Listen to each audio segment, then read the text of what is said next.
Laylatul-Qadr is a soft night, it's a gentle night. لا حارة ولا باردة. It's not hot, it's not cold, it's a very cool night, it's a very comforting night. تصبح الشمس صبيحتها ضعيفة حمراء.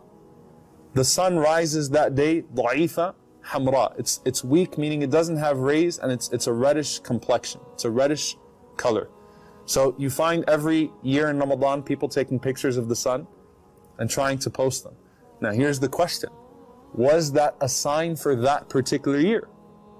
Like the year where the Prophet ﷺ had mud on his face. It rained a lot that night, or is that a general sign? Al-Qadi Iyad, he says there's two possibilities. One of them is that that's a distinctive sign that Allah Azza wa Jal has given for Laylatul-Qadr.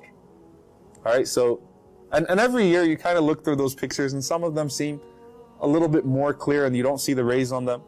And the second one, which he said is very beautiful, he says that the amount of angels that come down on Laylatul-Qadr take away the rays of the sun.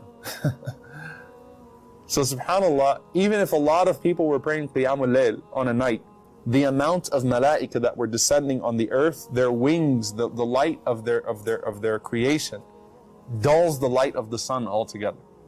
So Allahu Alam, this seems to be a sign of Laylatul Qadr every year. So looking at the sun and seeing if it's rayless, it's good. However, let's say that you catch it on the 22nd, or 23rd night, someone posts a picture and you slept through that entire night and the sun looked absolutely rayless. Should you just say, oh well, maybe next Ramadan? No, التمسوها في آخر ليلة. Remember the hadith of the Prophet ﷺ, seek it until the very last night. Because imagine how bad you'd feel if another picture came out later on in the month, and guess what? It looked rayless as well, or it looked even more rayless, if that's even possible, right? So the point is, Allah left it mysterious to keep you on your toes. And the best part of Laylatul Qadr is the last part of the night, as is the best part of every night. So the best part of Laylatul Qadr is the last third of the night, as well as the Prophet ﷺ says, في الليل ساعة, that there is an hour of the night that لا يوافقها عبد مسلم يسأل الله من خير الدنيا والآخرة إلا أعطاه الله ما سأل.